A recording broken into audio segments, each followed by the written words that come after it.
नमस्कार। अंतर्राष्ट्रीय खबरों के हमारे इस खास कार्यक्रम में आपका स्वागत है। मैं हूं चंद्रशेखर जोशी। इस कार्यक्रम में हम आपको इस वक्त की बड़ी अंतर्राष्ट्रीय खबरें बताते हैं, साथ ही दो बड़ी खबरों पर अपने विशेषज्ञ मेहमान के साथ चर्चा भी करते हैं। आज हम महिलाओं के लिए नए तालिबानी फरमान और बांग्लादेश में अंतरिम सरकार को लेकर बढ़ते आक्रोश पर चर्चा करेंगे। लेकिन आइए सबसे पहले आपको दिखाते हैं इस वक्त की अंतर्राष्ट्रीय हेडलाइंस।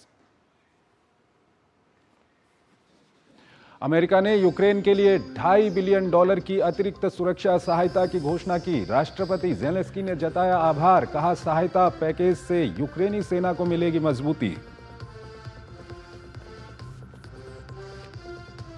नए वर्ष की पूर्व संध्या से ठीक पहले रूस और यूक्रेन के बीच 300 कैदियों की अदला बदली। यूएई की मध्यस्थता में दोनों देशों के 150 और 150 कैदियों की रिहाई संभव। अमेरिका के 39वें राष्ट्रपति जिमी कार्टर का 100 साल की उम्र में निधन। 1977 से 1981 तक रहे पद पर। इजराइल और मिस्र की कराई थी दोस्ती। प्रधानमंत्री नरेंद्र मोदी समेत दुनिया के दूसरे बड़े नेताओं ने दी श्रद्धांजलि। दक्षिण कोरिया में विमान दुर्घटना के बाद कार्यवाहक राष्ट्रपति ने 7 दिन के राष्ट्रीय शोक की घोषणा की। सभी एयरलाइन परिचालन कंपनी के आपातकालीन सुरक्षा निरीक्षण का दिया आदेश। और आइए सबसे पहले बात करते हैं बांग्लादेश की। बांग्लादेश में मोहम्मद यूनुस की अंतरिम सरकार के खिलाफ देश के अंदर और देश के बाहर लगातार आक्रोश बढ़ रहा है। जहां एक ओर बांग्लादेश के प्रमुख राजनीतिक दल बीएनपी ने चुनाव न कराने को लेकर अंतरिम सरकार के ऊपर हमला बोला है, वहीं देश में हिंदुओं और अल्पसंख्यकों पर हो रहे अत्याचार को लेकर कई संगठनों ने अमेरिका के निर्वाचित राष्ट्रपति ट्रंप से गुहार लगाई है। शेख हसीना की सरकार को रौंदकर गठित हुई अंतरिम सरकार के साथ बांग्लादेश की विपक्षी पार्टी बीएनपी का हनीमून अब खत्म होता दिखाई दे रहा है। शुरुआत में बांग्लादेश नेशनलिस्ट पार्टी ने देश में फैली अराजकता की स्थिति को भरपूर अपने पक्ष में मोड़ने की कोशिश की, लेकिन चुनाव को लेकर यूनुस के इरादे से बीएनपी में बेचैनी पैदा हो गई। बीएनपी अपने पसंदीदा ढांचे के तहत एक तेज चुनाव प्रक्रिया पर जोर दे रही है, जबकि यूनुस का प्रशासन स्वतंत्र और निष्पक्ष चुनाव सुनिश्चित करने के लिए सुधारों की वकालत करता रहा है। दरअसल पिछले दिनों यूनुस ने मतदान की न्यूनतम आयु घटाकर 17 साल किए जाने की सिफारिश की थी। इस पर बीएनपी ने कड़ी प्रतिक्रिया देते हुए कहा कि इसका सीधा मतलब है कि अंतरिम सरकार जानबूझकर चुनाव प्रक्रिया में देरी करने की कोशिश कर रही है। हाल में यूनुस ने 2025 के अंत और 26 की शुरुआत में चुनाव कराने के संकेत दिए थे। इस बीच बांग्लादेश में बढ़ते धार्मिक और जातीय अल्पसंख्यकों के खिलाफ अत्याचार के मद्देनजर बांग्लादेशी अमेरिकी हिंदुओं, बौद्धों और ईसाइयों के एक गठबंधन ने अमेरिका के नवनिर्वाचित राष्ट्रपति डोनाल्ड ट्रंप से हस्तक्षेप करने का आग्रह किया। ट्रंप को भेजे गए एक ज्ञापन में समूह ने अल्पसंख्यक समुदायों की रक्षा में मदद करने का आग्रह किया है। समूह ने ट्रंप से संत चिन्मय कृष्णदास की तत्काल रिहाई सुनिश्चित करने का भी आग्रह किया।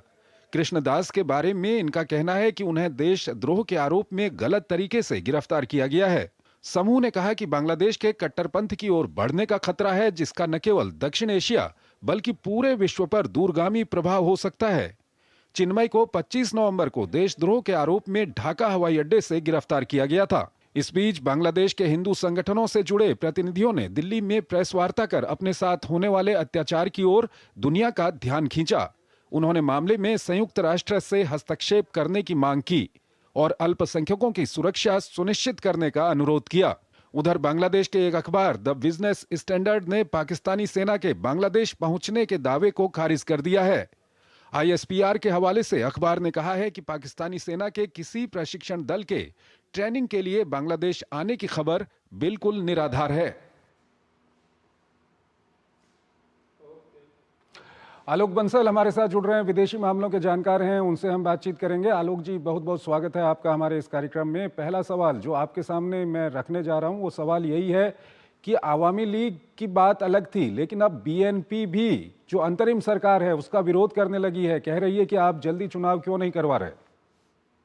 देखिए, बीएनपी अंतरिम सरकार का जब तक ही समर्थन कर रही थी जब तक कि आवामी लीग की सरकार को हटाने की बात थी, लेकिन बीएनपी चाहती है कि चुनाव शीघ्र हो, क्योंकि उसको लगता है कि इस वक्त जो हालात हैं उसमें अगर चुनाव होंगे तो बीएनपी की जीत अवश्यंभावी है। जो अंतरिम सरकार है वो चुनाव नहीं चाहती, क्योंकि अगर अंतरिम सरकार होगी तो यूनुस साहब तो कोई चुनाव जीत ही नहीं सकते, ना उनकी कोई पार्टी है ना उनके कोई समर्थक हैं। लेकिन अगर बिना चुनाव के अधिकार मिले हुए हैं तो कोई सत्ता क्यों छोड़ना चाहेगा। और वही हम देख रहे हैं कि ये जो अंतरिम सरकार है, जो ना कि संवैधानिक है ना कानूनी रूप से कहीं वैध है, ये सत्ता पर बैठी रहना चाहती है, कोई चुनाव नहीं कराना चाहती और सत्ता का सुख भोगना चाहती है। आलोक जी, आपसे ये भी जानना चाहेंगे कि आवामी लीग अच्छा खासा जो समर्थन है, वहाँ की जो आवाम है उसका समर्थन आवामी लीग को रहा है, ये पहले हमने देखा है। बीएनपी भी एक बड़ा राजनीतिक दल है, उसके भी अच्छे खासे वहाँ पर समर्थक हैं। तो ये जो अंतरिम सरकार फैसले ले रही है या अंतरिम सरकार जो चुनाव अभी नहीं कराने की बात कर रही है, किसके बेसिस पे ये बात कर रही है, किनका इनको समर्थन है? देखिए, इस अंतरिम सरकार मेरे हिसाब से पूरी तरह से गैर वैधानिक है, गैर कानूनी है, इसका कोई भी अस्तित्व नहीं है। इसको समर्थन देना या इसको रिकॉग्नाइज करना मेरे ख्याल से बिल्कुल ही गलत है। ना ये संविधान के अनुसार है, ना किसी भी अंतर्राष्ट्रीय कानून के अनुसार है। ये विदेशी शक्तियों के समर्थन से एक झटके में आ गई और एक अकर्मण्य सैनिक अधिकारियों के सैनिक चीफ के रहते हुए इसका सत्ता पे आगमन हुआ। लेकिन ना इसको जनता का समर्थन है। मेरा ये हमेशा से मानना है कि बांग्लादेश के अंदर करीब 30% लोग कट्टर आवामी लीग समर्थक हैं। वो आज भी चुनाव होगा तो आवामी लीग के लिए 30% समर्थन गारंटीड है। उसी तरीके से बीएनपी का भी करीब 20-25% जो समर्थन है वो गारंटीड है। वो बाकी जो है, जो लोग हैं वो सत्ता में लोगों को लाते हैं और हटाते हैं। अब क्या है कि ये जो अस्थाई सरकार है, इसको समर्थन दो जगह से मिल रहा है। एक कट्टरपंथी ताकतों से, जमात, हिजबुत तहरीर, हरकत उल सार, ये सारे जो इस तरीके के संगठन हैं, ये अंतरिम सरकार को समर्थन दे रहे हैं, क्योंकि ये संगठन भी जानते हैं कि चुनाव में ये जीत नहीं सकते। तो ये क्या कर रहे हैं, अभी अंतरिम सरकार के माध्यम से सरकार के अंगों के ऊपर कब्जा कर रहे हैं। धीरे धीरे एक के बाद एक ऑर्गन ऑफ द स्टेट जो है उसको ये कैप्चर कर रहे हैं जमात वाले। जमात के समर्थक जो दूसरे दलों में छुपे बैठे थे या सरकार के अंदर थे, वो अब धीरे धीरे इस पर कब्जा जमा रहे हैं। तो इनकी कोशिश है कि 2-4 साल में जब ये पूरी तरह से सशक्त हो जाए तो फिर ये सत्ता को कब्जा ले। आलोक जी, इस सब के बीच हमने ये भी देखा कि जो वहां पर हिंदुओं के साथ अत्याचार हो रहे हैं, अल्पसंख्यकों के साथ वहां पर अत्याचार हो रहे हैं, इसको लेकर जो अमेरिका के प्रेसिडेंट इलेक्ट हैं डोनाल्ड ट्रंप, उनसे गुहार लगाई गई है लोगों ने। और क्या आपको लगता है कि जनवरी में जब वहां पर ट्रंप एडमिनिस्ट्रेशन वहां पर आ जाएगा, कुछ फर्क पड़ेगा? देखिए, फर्क पड़ेगा या नहीं ये तो कहना थोड़ा मुश्किल है, क्योंकि ट्रंप साहब के बारे में कुछ भी चीज सर्टेनिटी के साथ नहीं कही जा सकती। लेकिन एक बात पक्का है कि जब से ट्रंप साहब की जीत हुई है, बांग्लादेश के अंदर जो अस्थाई सरकार है, जो आज सत्ता पे काबिज है गैर कानूनी रूप से, वो बहुत ही चिंतित है। क्योंकि इनको जो समर्थन मिल रहा था वो काफी हद तक पश्चिमी राष्ट्रों से मिल रहा था, और राष्ट्रपति ट्रंप के आने के बाद से ये काफी हद तक घबराए हुए हैं।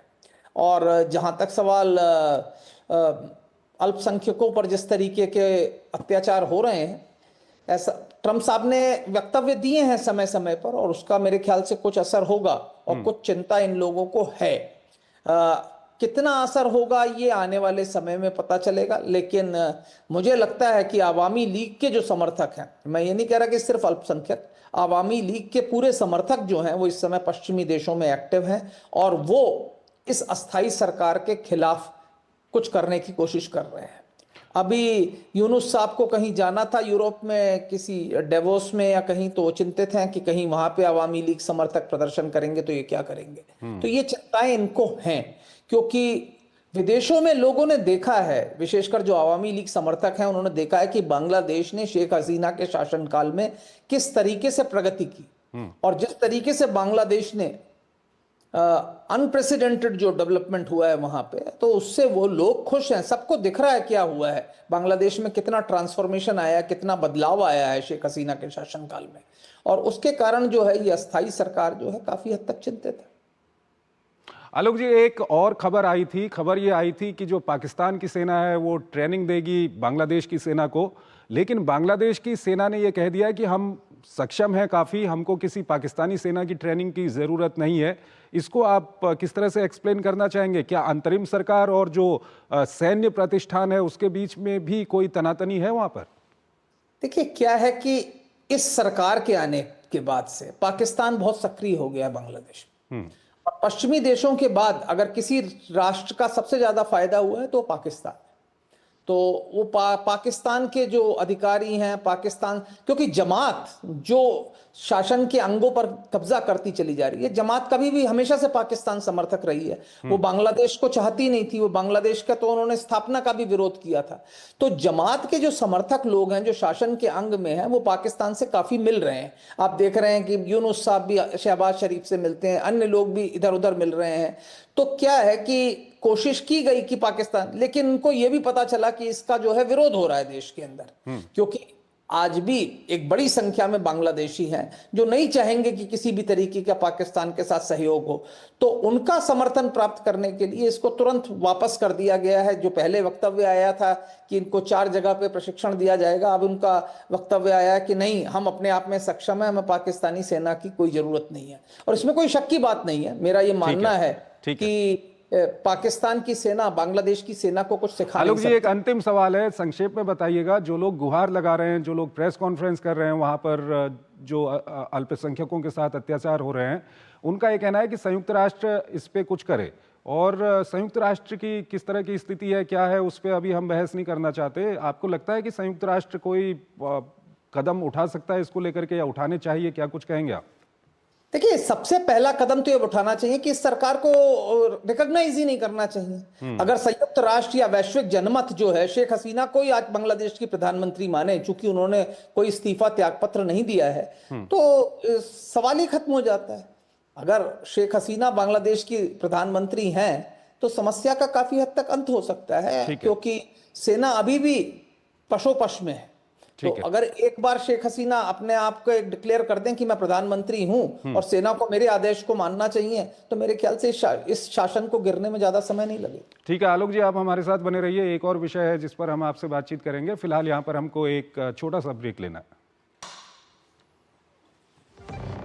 आज सुनो, खाने में कोई स्वाद नहीं है। अरे किफायती लाल, सस्ते वाले दाल मसाले स्वाद हुआ बेकार, एकदम बकवास। इधर कीमती लाल को देखो, खाना बना कमाल। MDH की हल्दी मिर्ची धनिया करे कमाल। ये रंग दे, ये खुशबू दे, ये तीखा, ये कम पड़े। समझे किफायती लाल, क्या निराला MDH मसाला। मुथूट फाइनेंस, इंडिया का number 1 most trusted financial services brand. Gold loan लेने के लिए कॉल करें 1-800-313-1212। जब धरती चीर कर निकलता है लोहे का पत्थर और मिलता है मोंगिया के जोश से, फिर तपता है, पिघलता है और बनता है फौलाद। अब होता है सरिया सारी खूबियों के साथ। मोंगिया स्टील, मजबूत देश का मजबूत सरिया। गोल्डी मसाले के 100 ग्राम के स्पेशल पैक्स में फ्रेशनेस लॉक है। ऐसे गोल्डी मसाले जहां जाएं रिश्ते बनाएं। स्वागत है आपका ब्रेक के बाद। अगली खबर की ओर आपको लिए चलते हैं। अफगानिस्तान में लगातार महिलाओं की स्थिति खराब हो रही है। जहां पहले से ही महिलाओं पर उच्च और व्यावसायिक शिक्षा को लेकर कई तालिबानी फरमान आ चुके हैं, वहीं अब तालिबान के ताजा फरमान ने यहां की महिलाओं की स्थिति को लेकर और चिंता बढ़ा दी है। ये रिपोर्ट देखिए। दुनिया से बड़े बड़े वादे कर सत्ता पर काबिज होते ही तालिबान ने अपना असली चेहरा दिखाना शुरू कर दिया था। खास तौर से महिलाओं के खिलाफ उनकी पाषाणकालीन नीति एक बार फिर झोली से बाहर निकल आई। दुनिया की परवाह किए बिना एक के बाद एक ऐसे कड़े प्रतिबंध लगाए जैसे महिलाओं की सांसों पर ही प्रतिबंध बैठा दिया हो। नया फरमान तो इतना खतरनाक है कि महिलाओं पर किसी की नजर न पड़ जाए, इसके लिए खिड़कियों पर ही पाबंदी लगा दी गई है। नया फरमान नई इमारतों के साथ साथ मौजूदा इमारतों पर भी लागू होगा। नई इमारतों में ऐसी खिड़कियां नहीं होनी चाहिए जिनसे आंगन, रसोई, पड़ोस का कुआं और आम तौर पर महिलाओं द्वारा इस्तेमाल किए जाने वाले अन्य स्थानों को देखा जा सके।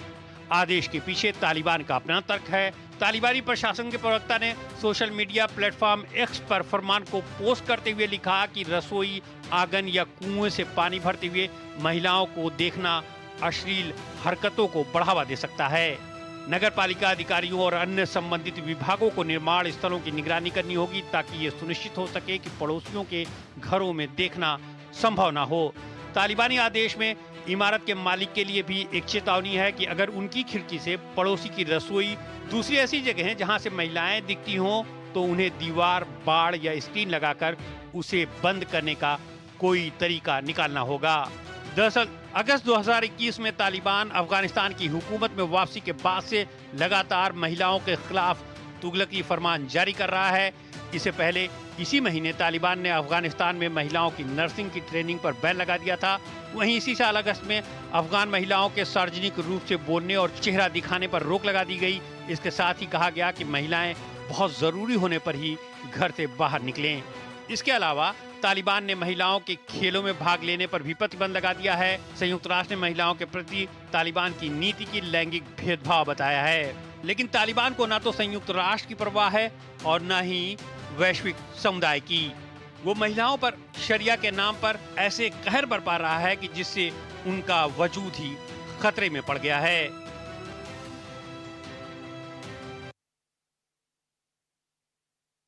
हमारे साथ जुड़े हुए हैं विदेशी मामलों के जानकार हैं, उनसे हम बातचीत करेंगे इस खबर पर। आलोक जी, जब अमेरिका अफगानिस्तान से गया था और वहां पर तालिबान की हुकूमत आई थी, तो तालिबान की ओर से उस पर बहुत ये सवाल उठते थे कि आप महिलाओं के लिए आप ठीक नहीं हैं, आप महिलाओं पे काफ़ी कठोर हैं। तो उनका ये कहना था कि वो पुराना जो तालिबान का शासन था, इस बार का जो तालिबान का शासन है वो अलग है, हम ऐसा नहीं करेंगे। लेकिन अब ये जो खबरें आ रही हैं लगातार एक के बाद एक, क्या कुछ कहेंगे आप? देखिए, मेरा तो शुरू से ही मानना था कि तालिबान एक ऐसा जानवर है जिसके रंग नहीं बदल सकता। ये एक वैचारिक संगठन है और इसकी विचारधारा मध्ययुगीन है। इनकी जो विचारधारा है उसमें परिवर्तन की कोई संभावना नहीं है। इनकी विचारधारा में महिलाओं के लिए कोई जगह नहीं है। महिलाएं एक ऑब्जेक्ट हैं, इनके लिए कोई व्यक्ति नहीं है। तो ये बात अच्छी तरह समझ लेनी चाहिए और यही इनका मानना है। तो इनके जो वैचारिक विमर्श हैं उसमें महिलाओं के लिए कोई जगह नहीं है। और जब तक ये सत्ता पर नहीं थे तो इन्होंने ऐसे वक्तव्य दिए कि दुनिया के लोगों को बुद्धू बनाया जाए, और कई लोग बन भी गए। जब ये दोहा में थे तो इन्होंने कहा महिलाओं को हम कार्य भी करने देंगे, पढ़ने भी देंगे। उसके बाद जब शुरू में आए तो इन्होंने थोड़े प्रतिबंध लगाए, फिर धीरे धीरे जैसे जैसे ये सशक्त होते गए ये और प्रतिबंध लगाते चले गए। पहले पढ़ाई पे काम करने पे बंद किया, फिर अब पढ़ाई पे बंद हो गया, अब एनजीओज में जाने में भी उनके प्रतिबंध लग गया है, खिड़कियों पर बंद लग गया है। कोई भी ऐसी चीज जहां से महिलाओं के काम करने की जगह दिखे वो नहीं दिखनी चाहिए, उनको लोगों को बंद करना है। तो ये इनकी मानसिकता दिखाती है। देखिए, मैंने हमेशा कहा है कि तालिबान जो 2.0 है ये लोगों की मिथिकल एजम्पशन है। तालिबान तालिबान है ना, वो 1.0 थी ना 2.0 थी। उनकी विचारधारा में कोई परिवर्तन नहीं आता। भारत के अंदर भी कई ऐसे लोग हैं जो तालिबान 2.0 बोलते हैं, कुछ बोलते हैं, बोलते रहे, उनके साथ दोस्ती का हाथ बढ़ाना चाहते हैं। मेरा ये मानना है कि ये एक ऐसा वैचारिक संगठन है जिसका अल्टीमेट उद्देश्य जो है एक वैश्विक इस्लामिक अमीरात की स्थापना है। और इसके लिए जो इनके जो मध्ययुगीन विचार हैं उसके अनुसार ये कार्य कर रहे हैं। और ये सिर्फ इनकी जो विचारधारा है, इनका जो उद्देश्य है वो सिर्फ अफगानिस्तान तक सीमित नहीं है, वो पूरे विश्व के लिए है। अभी तो क्षेत्रीय संगठनों, क्षेत्रीय राष्ट्रों को कष्ट होगा, आगे चलकर पूरे विश्व के लिए। तो हो सकता है कुछ लोग इस बात से खुश हों कि वो आज पाकिस्तान के साथ टकराव कर रहे हैं, पर ये एक ऐसा संगठन है जो सिर्फ पाकिस्तान के लिए, ईरान के लिए, मध्य एशिया के लिए नहीं, भारत के लिए भी और शेष विश्व के लिए भी एक बहुत बड़ा खतरा बन सकता है। आलोक जी, यहाँ पर एक सवाल और मैं आपके सामने रखना चाहूँगा कि पिछला जो तालिबानी शासन था उस वक्त पे हमने देखा था कि तालिबान महिलाओं के साथ जो अत्याचार करता है उसके कई सारे फुटेज आते थे, कई सारी उसकी रिपोर्ट्स होती थी इंटरनेशनल प्रेस में, अंतर्राष्ट्रीय कम्युनिटी उस पर बोलती थी। इस बार ऐसा क्यों नहीं दिखाई देता? क्या है कि इस बार जो तालिबान का शासन आया है उसके लिए काफी हद तक अमेरिका और वहां का प्रशासन जिम्मेदार है। और चूंकि वो अपने इस बात का दोष अपने ऊपर लेना नहीं चाहते, इसलिए कोई बोलता नहीं। हकीकत ये है कि जो तालिबान आज कर रहा है वो एक मध्ययुगीन परिस्थितियां उन्होंने अफगानिस्तान के अंदर स्थापित कर दी हैं और महिलाओं को जानवरों की तरह ट्रीट किया जा रहा है। तो ऐसे हालात में जो वहां की जो माइनॉरिटीज, जो अल्पसंख्यक हैं, उनके साथ भी बहुत अत्याचार हो रहे हैं। आलोक जी, यहाँ पर एक सवाल और आता है, संक्षेप में जवाब दीजिएगा। जो देश इनके साथ खड़े हैं, चाहे हम कतर की बात करें या दूसरे खाड़ी देशों की बात करें, उनके यहाँ तो अपने यहाँ महिलाओं को लेकर के काफी आजादी है, लेकिन वो तालिबान को क्यों नहीं समझाते? आज की तारीख में कोई भी राष्ट्र इस तालिबानी हुकूमत को रिकॉग्नाइज नहीं करता। कतार के अंदर इनका ऑफिस था, जब नेगोशिएशंस हो रहे थे तो उस टाइम था। कतार के लोग, यूएई के लोग, तुर्की के लोग, वो सब अपने हितों की ओर ध्यान दे रहे हैं। कोई ये नहीं जाग रहा कि वहां के लोगों को वो किस तरीके से ट्रीट कर रहे हैं, किस तरीके से वो अपने अल्प धार्मिक और जो नस्लीय अल्पसंख्यक है उनके साथ किस तरीके का व्यवहार कर रहे हैं, महिलाओं को किस तरीके से बंद करके रखे हुए हैं। तो उनको सबको अपना आर्थिक फायदा दिख रहा है, और मुझे लगता है कि आने वाले समय में सब लोग इस बात को समझेंगे कि ये जो तालिबान प्रशासन है, ये ना तो अफगानिस्तान के हित में है, ना भारत के हित में है, ना शेष विश्व के हित में। बहुत बहुत शुक्रिया आपका आलोक जी, हमारे इस कार्यक्रम में हमारे साथ जुड़ने के लिए और दोनों बड़ी खबरों पर हमारे दर्शकों के सामने अपना खास विश्लेषण रखने के लिए बहुत बहुत आपका शुक्रिया। और जाते जाते हम अपने दर्शकों को छोड़ जाते हैं आज की प्रमुख अंतर्राष्ट्रीय खबरों के साथ। आप हमारी पूरी टीम को इजाजत दीजिए। नमस्कार। रूस और यूक्रेन के बीच में युद्ध लगातार भीषण बना हुआ है। रूसी रक्षा मंत्रालय ने दावा किया है कि उसने दोनियांस्क क्षेत्र में नोवोलेनोव्का को यूक्रेनी बलों से आजाद करवा लिया है।